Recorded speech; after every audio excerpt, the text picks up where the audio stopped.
Hey, welcome back. My name is Sushant Sutish, and I'm your trainer for this Microsoft 365 Certified Security Administrator Associate Certification course. In this video, we're going to talk about in-place records management. After the lesson, you would be able to describe the process of record management in SharePoint, create a file plan for your organization, describe the benefits of in-place records management, and configure in-place record management for your organization as well. So without wasting any more time, let's get into it.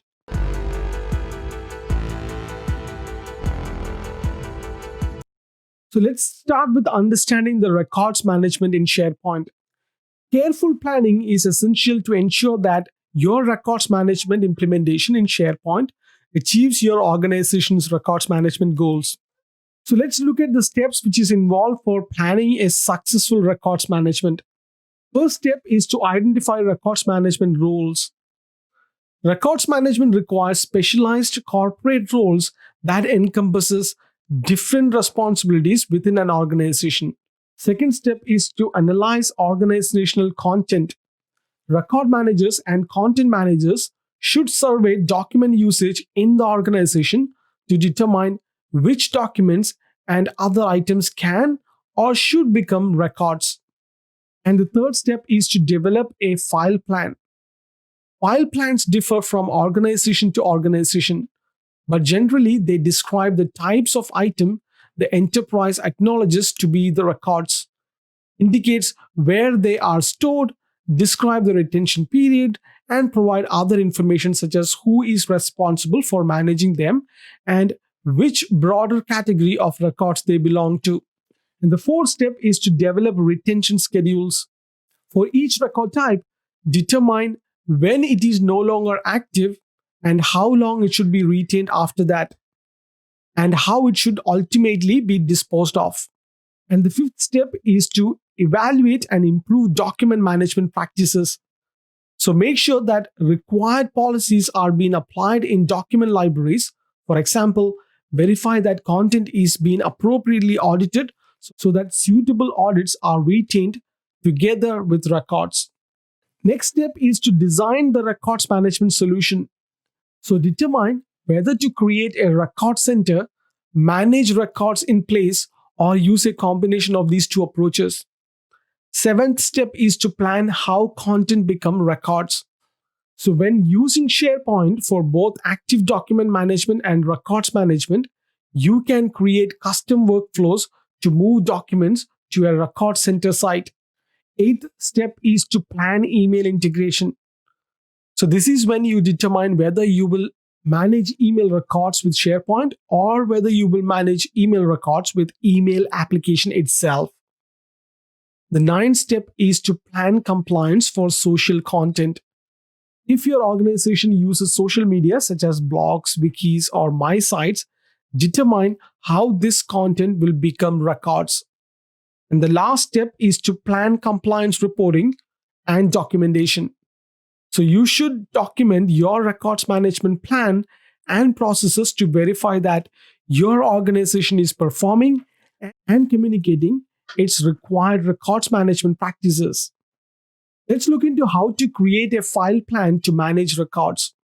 A file plan is your planning document for records management. Typically summarizes of a description of types of items the organization acknowledges to be a record, and locations where records are stored, or retention periods for records as well.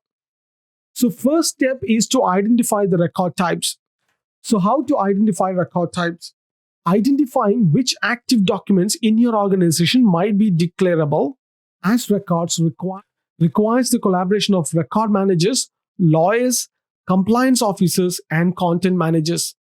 Even if your enterprise is not a highly regulated industry, there are general laws that might obligate your enterprise to keep records. Next step is to complete the file plan. So after you determine which document should be retained as records, and after you create a set of record categories, complete your file plan by providing additional information about each type of record, by indicating how long each type of record should be retained and how records should be disposed of when the retention period expires, and who is the primary records manager for records of this type, and what kind of media are records of this type stored in.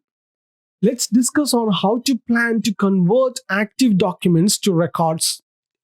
After developing a file plan, you need to plan how active documents in your organization will become records. You can manually or automatically convert active documents to record. First, discuss about creating records manually. When the site collection administrator enables in-place record management, the administrator can specify users who can declare and undeclare records and edit or delete records after they become records. Users with the necessary permissions can then explicitly declare a document in the library to be a record by editing the document's compliance details. So, how can you create records automatically? Records can be created automatically based upon the rules defined within the retention policies. A retention policy specifies actions to take on documents at certain point in time, and these actions occur automatically without user intervention. Let's discuss the benefits of in-place record management. In-place records management allows you to control content in collaborative spaces, therefore allowing certain SharePoint documents to be declared records. An in-place record management system can also prevent such records from being deleted or edited based upon your organization's definition of what a record is. So let's have a look at what are the benefits.